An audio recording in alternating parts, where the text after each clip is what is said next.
heavenly flow. Into the clip, loading it up and I'm letting it blow. Better move quick, it's life and death, you can't choose both. This ain't about to go the way that you think, I'm just letting you know. Taking the stats from where I'm at, it's not even close. Bridging the gap, if I get a track, murder she wrote. Bigger than rap, we coming back for whatever you stole. Believe when I say that I say. Let's get it. What's going on, everybody? Welcome to the SchuZ Show. I'm your host, Zach Shoemaker, as a lot of you guys know me as SchuZ.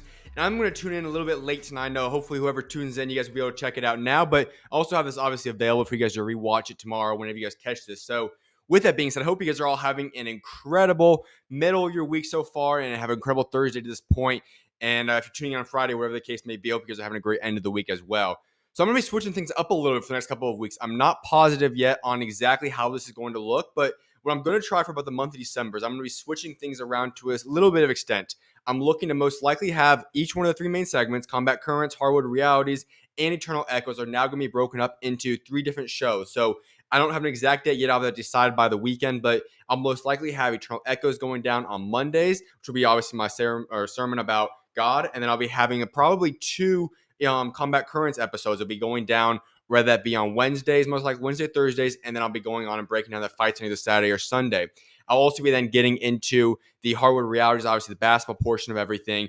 That will most likely be going down on Tuesdays and Fridays potentially. So I'll let you guys know officially as that progresses throughout the remainder of this month. But I'm going to see how that looks like, see if that works better for you guys. Let me know in the comments, though, what you guys would prefer, how you guys want me to set this all up, because I'm more than willing to either break it up into multiple different shows a week or just do it all like I've been doing and just two different shows a week and have everything in those two shows. So let me know what you guys want when it comes to those aspects. That being said, though, today's show is going to be a Combat Currents episode. I'm going to be getting into a lot of different sports stuff. We're going to be starting off with some stuff in the boxing world, breaking down the Tank Davis situations going on right now regarding retirement, possible Shakur Stevenson fight. Then I'll be breaking down Ben Whittaker and his statement on the potential Liam Cameron rematch. Then I'm going to give you guys an insight and an update onto Turki Alalshikh and what he's got planned for Riyadh season in the next coming months in 2025. Then I'm going to hop over to MMA world. We're going to be discussing UFC content. As we now know, UFC 311 has now been released for the most part. It is a stacked and loaded card. I'm going to break that down for you guys. Also, going back to Turki Alalshikh, he's rumored a potential, we'll see what happens now, but John Jones, for instance, Ngannou, I'm going to give you guys a little bit of update on that aspect. And then what happened later on today, Jamahal, Alex Pereria meet up and have a heated confrontation. I'm going to give you guys my thoughts on what went down there today. So all that's going to be broken down. I'm going to try to get in and out of here pretty quickly. Should only be a 30-minute show today. Just want to let you guys know what we got in store for today's episode, though.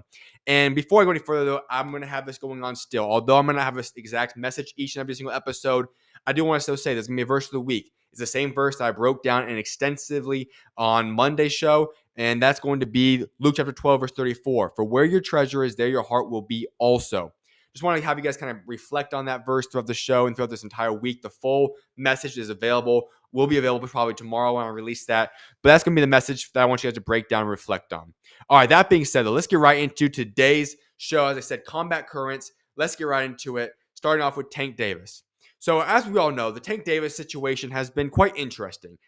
There's been a lot of debates in recent months and maybe even a year or more now about the opponents that Tank Davis is fighting. And we know coming up now in 2025, there's going to be a fight that he's got against Lamont Roach.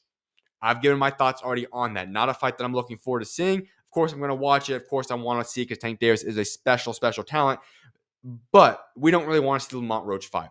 That being said, though, we do know that press conferences are now going down. We're seeing them go on this week. And I want to reflect on a few different things. The biggest thing to break down is that Tank Davis has said that he plans on retiring by the end of 2025.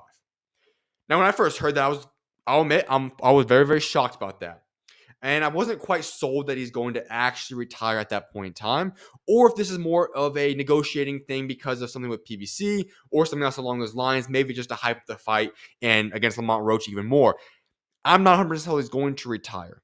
However, that's what he said, so I have to discuss that now because the fact of the matter is that if Tank Davis decides to retire by 1 year from now, essentially in the end of 2025, unless 2025 holds a lot of big fights, and knowing Tank Davis's resume in terms of how often he fights, not a lot, sometimes maybe get 2 times a year, we already have one of them booked, Lamont Roach. Could next year be a 3-fight year for Tank Davis and then he walks away from boxing? Maybe. But if it is what we're looking at right now, it would be unfortunate from the standpoint that, listen, Tank Davis, in my opinion, is one of the most talented fighters in all the world. I think he's so talented that it would not shock me if he had the potential opportunity to be a top 5, top 3 pound for pound fighter in the world. I cannot put him in that group, though, because of the fact that he doesn't have the resume these other guys got.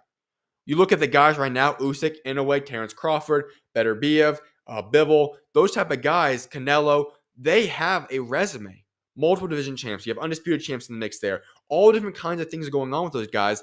That's not what we're seeing currently taking place on Tank Davis's resume. And that's a problem. Where it's to the point even that if he were to retire today or even after the Lamont Roach fight, there's a legitimate question. Does Tank Davis even make the Hall of Fame? And for that, I don't think so. At this point in time, no. Yes, he's one of the most box office fighters of this generation. Yes, he's a very, very, very talented fighter, but you have to have the resume to become and have the name recognition that you want to have if you are Tank Davis. And when you look at his resume, it's not quite there yet. And so if Tank Davis decides to move on from boxing, and this is the final year that we're going to see him box, then at the end of the day, we will remember him as an incredible fighter, a box office fighter, but it would have to be an underwhelming career at the end of the day. There's no other way to put that, because the only reason I say this about Tank Davis is because I see how talented he is. But if you don't have the resume, I can't give you the attributes and the credit that you deserve for your career and place you in the high levels and rankings of boxing. And that goes for any sport. You have to have a resume behind you. It cannot just be this potential and opportunity for talent in his name, but you have to go out there and prove it to people. And we've not seen that with Tank Davis. I want to give a flip side to this, though, because in an interview with Dan Canobbio, he gave a little bit of insight into why he might be retiring. And I'll give you guys 100% my truthful opinion on this. When he explained that, I honestly am 100% okay with him retiring if that's the case. He went into discussing how he wants to be able to go through therapy. He wants to become more humble, become a little bit softer so that he can be the right father for his daughters. And if that's his mindset, why he wants to step away from boxing, by all means, I'm all in for that for Tank Davis. I've got nothing against Tank Davis deciding to retire if it's for those reasons. Listen, at the end of the day, boxing is just a sport. He's more than made it financially. He's done it on all the aspects. If that's what he wants to do and progress and move away from the spotlight, move away from boxing, I respect it 110%. I've got absolutely no problem with that. Obviously, that doesn't change my stance on his career and his resume, but I respect the heck out of that if that's what he decides to do and step away from boxing to become the best person and the best dad he possibly can be. So I've got zero problem with Tank Davis doing that. I'm glad he opened up on that as well. And I honestly respect that. I think we should commend that because that is admirable from him. Obviously, look at his past, whatever's gone on in that aspect, but people can change. And to see him recognize that right now and acknowledge what he wants to do to become a better person, I 100% respect Tank Davis for having that statement right there. So we'll see. Does he end up retiring at the end of 2025? I'm not quite sure yet. I can't give my official opinion on that because I just quite frankly do not know.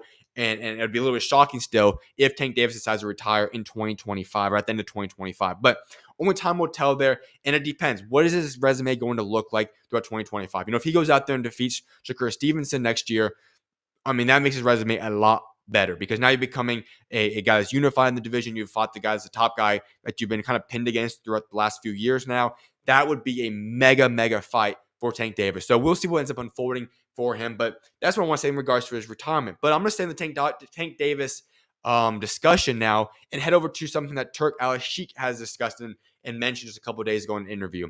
He declared that he does want to make the Tank Davis versus Shakur Stevenson fight. He said, my plan for Shakur is this fight versus Floyd Schofield, then William Zepeda, and then let's see if Tank Davis wants to be in our show. Listen, I understand Tank Davis already made some statements. I believe he said another statement or something along the lines that he wants 3 Lamborghinis now from Turkey to decide if he even wants to compete on a Riyadh season card. Do I know if that's true or not? I don't know. But that's what I know Tank Davis said. Obviously, Turki Alalshikh wants to make the fight happen. And pretty much for the vast majority, a lot of the fights that Turki wants to make has been coming to fruition right now. So let's keep our hopes up because that would be, in my opinion, it's one of the best fights to make in boxing. It's right up there amongst the top of the top fights. I want to see that fight. It'd be massive domestically, it'd be massive in the world. And I think that's a fight that the world wants to see. However, Tank Davis made this statement, though, and I get this opinion too. Should we always keep asking Tank about Shakur as he's trying to promote this fight against Roach? I'm not a big fan on that. Obviously, you can take your different opinions in that regard. I see where everyone's coming from. I want the fight to happen. This isn't the fight that anybody wants to see anyways. But either way, people have been asking Tank about his thoughts on the Shakur fight, and this is what Tank Davis said. For what? What has Shakur done? What has he done in the sport? He hasn't done nothing. Keyshawn Davis is looking way better than him, and Keyshawn hasn't even done nothing. I'm afraid of what? For us fighters to be afraid of someone, it has to be someone who's hitting us and hurting us. He doesn't have no offense. Everything is defense. Defense only wins in basketball and football. That stuff don't work, don't win in boxing. All right, so that's what Tank has to say about that fight. Does that give any bit of optimism in regards to that fight happening? Probably not. But at the end of the day, he could just be trying to promote the fight. We don't know. He said the rumors are that he's going to call somebody out after the fight. Now, if I were to make a guess, I think Keyshawn Davis is the guy that Tank's going to call out after his fight against Lamont Roach. I'm not positive on that, but there seems to be a lot of things that are progressing towards that being made. And if I'm going to be honest, that's not the fight we all want to see again. It's the fight that doesn't shock me, but it's the fight that falls in line with what Tank Davis has been doing throughout his career. And so that's not a fight that I really want to see yet. However, if that is the fight that comes to fruition, it is what it is. I just want to see Tank fight somebody. The only really guy that's going to challenge possibly in that division is Shakur.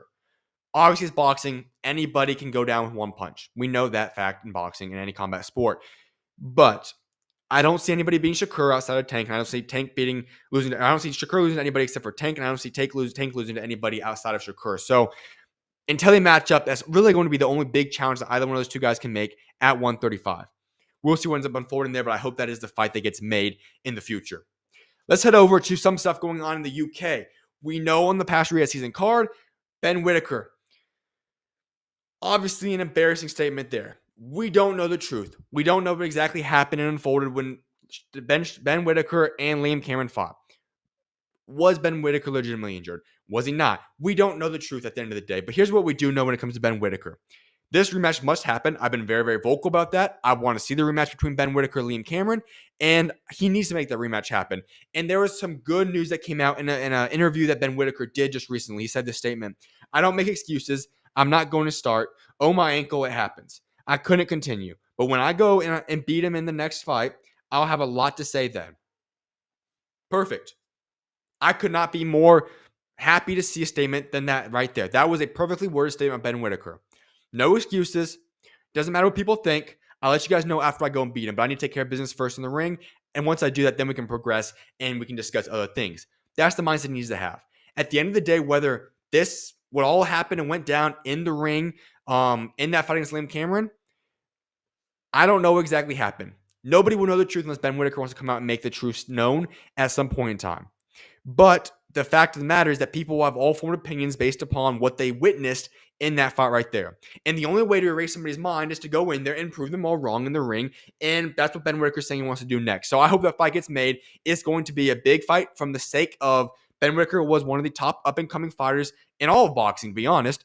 And so this put a massive dent in his name. And so having him go back and revenge this loss will be huge for his career so he can get back on track. If not, obviously, there's going to be a lot more discussion to be made. But I must say, I'm very, very happy to see the statement that Ben Whittaker made with that right there with that statement in regards to the Liam Cameron rematch.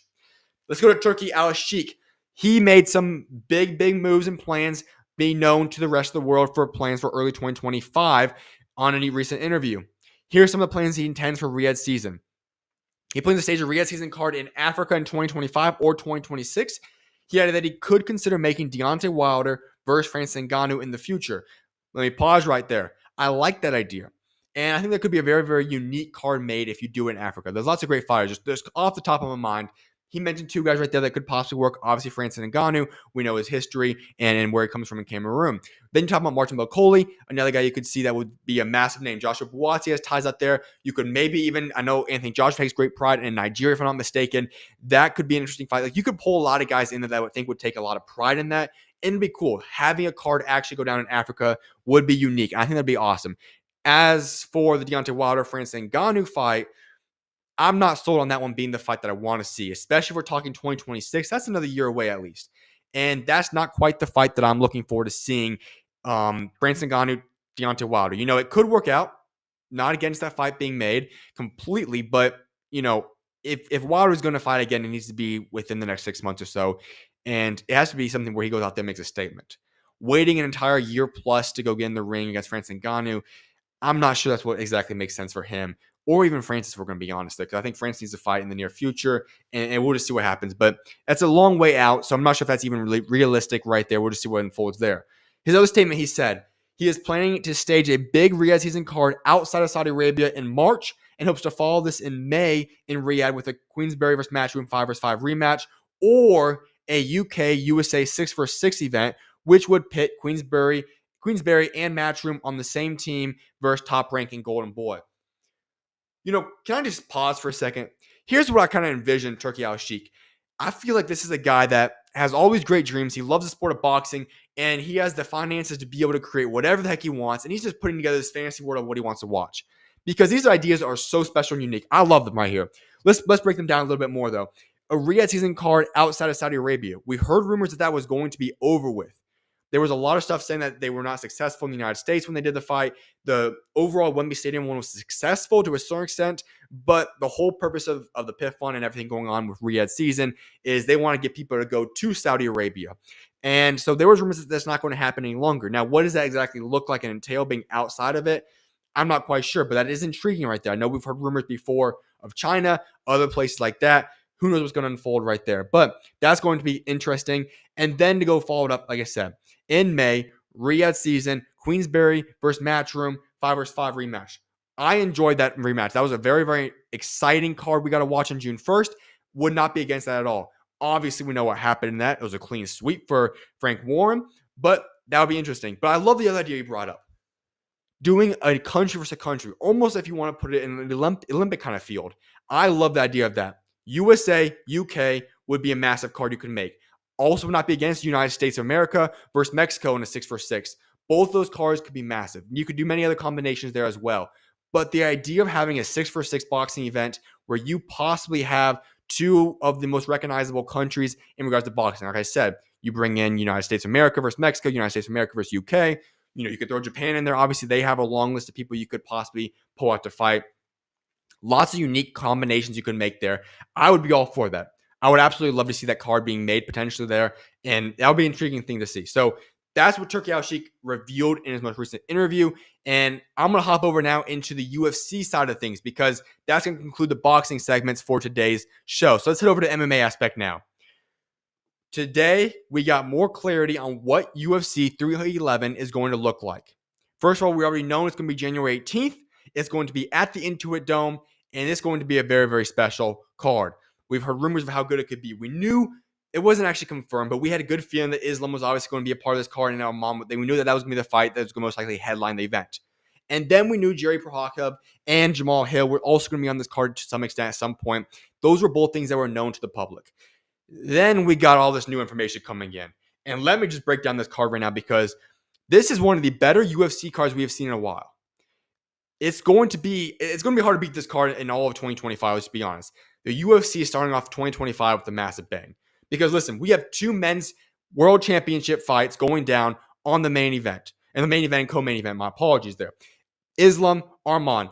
That's going to be a massive fight. Obviously, Islam's one of the best fighters in all of the UFC, pound for pound number one currently ranked. Arman's the number one challenger. Those two guys will be rematching. I personally favor Islam at this point in time. However, it's still going to be an intriguing fight.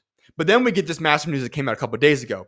Supposedly, if we're going by Dana White's word, Merab went into the UFC offices and said, hey, I want to make a fight happen right now against Umar. I'm sick and tired of these different things going down. And so now we have as a co-main event, the Bantamweight Championship. Merab versus Umar. That is going to be a massive fight. I think that's the most even fight out of the main event, co-main event. That could be the fight of the night right there. Will it be the most entertaining? I'm not sold on that yet, but I'm just saying those two guys are kind of a 50-50 fight if we're going to be honest here.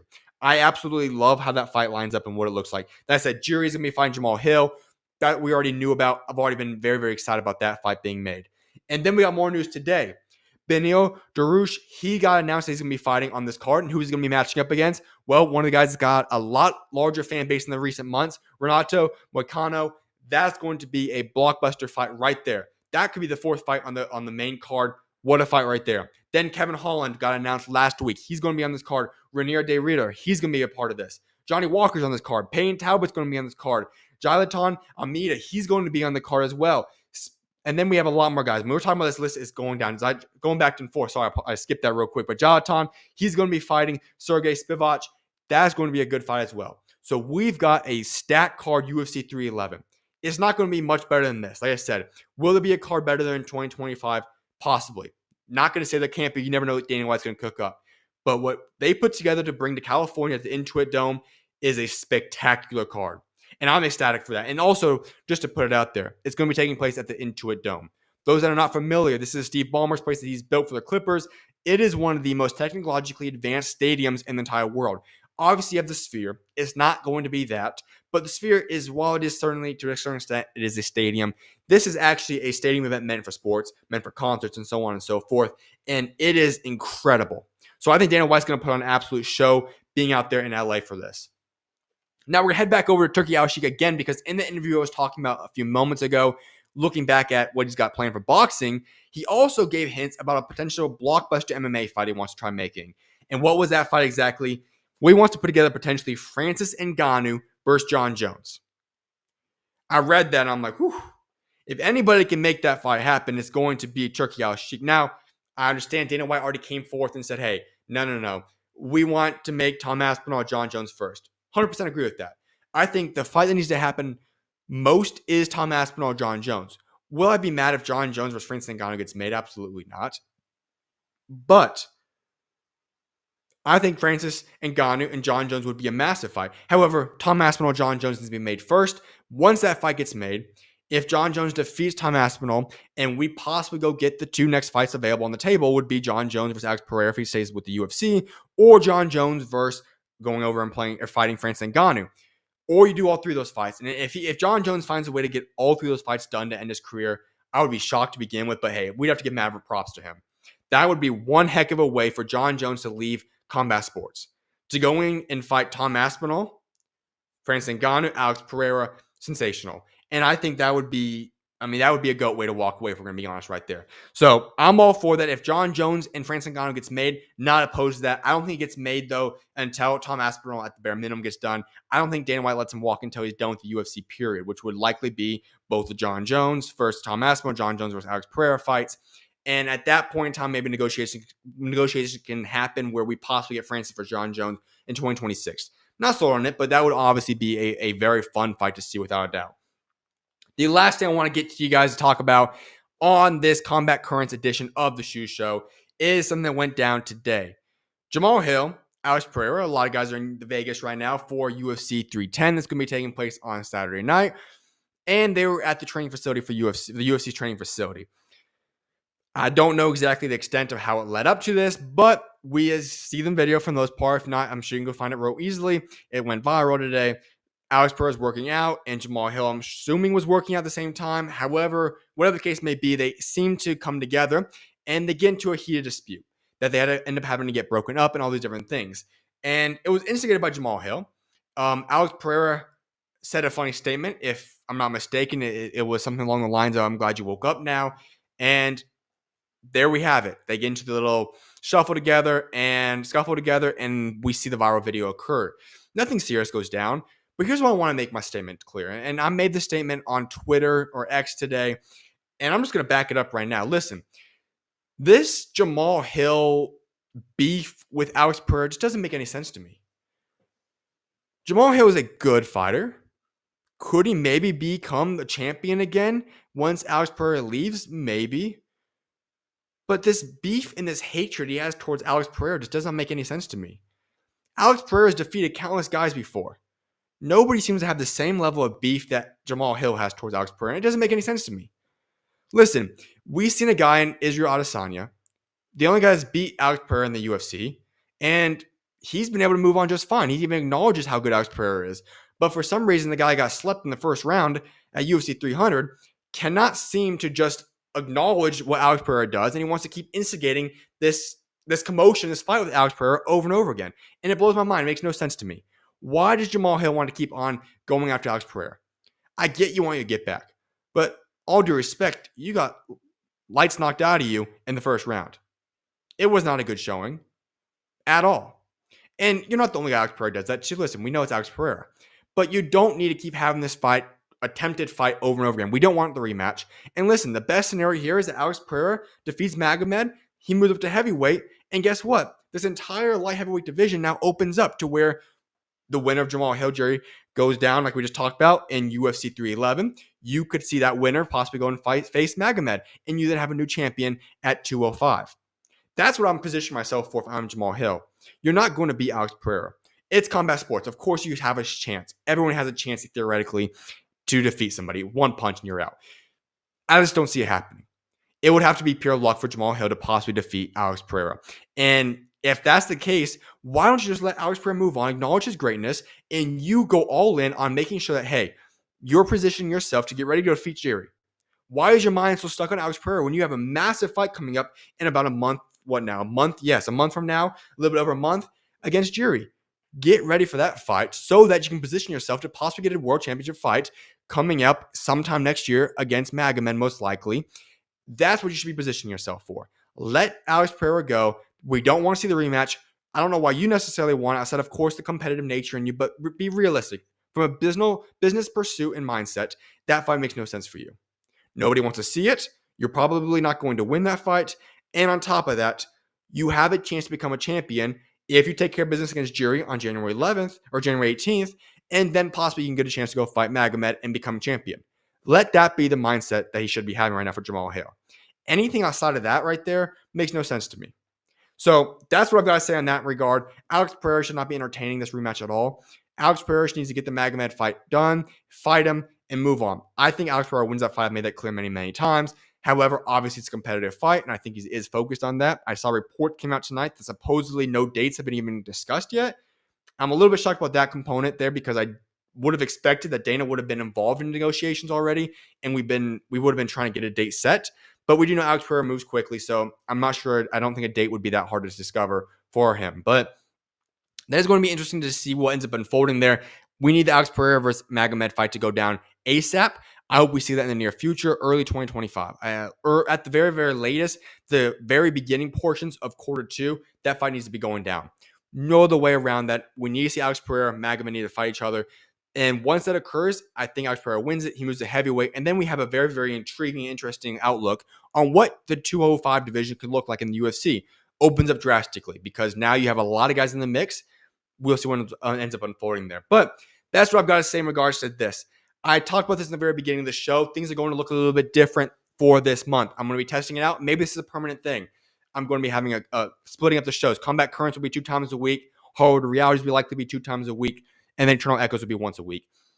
I'll be giving us updates as to when those shows will be going down and whatnot. And I hopefully will be going live with you guys and see you guys either tomorrow. If not, then I'll be going live and discussing the fights because Saturday's a loaded day, either Saturday night or Sunday morning. But I'll keep you guys posted. We're going to kind of be trial and error here. I want you guys, though, for anyone tuning in, leave comments, though. Let me know what you guys think. You guys can either comment on this video and in the live feed, the top chat. Do whatever you guys want to do. Let me know what you guys think about what my next plans are, what you guys want to have content-wise. And I want to make sure I get that for you guys. So I appreciate each and every single one of you guys for tuning in, whether that now be the ending of your Thursday or if you're on the East Coast or other time zones, maybe you're now middle of the night Friday. So I appreciate you guys all for tuning in today. I'll be tuning in very, very shortly to see you guys again. God bless you guys all and I appreciate you guys for tuning in today. I'll see you guys shortly. God bless you guys.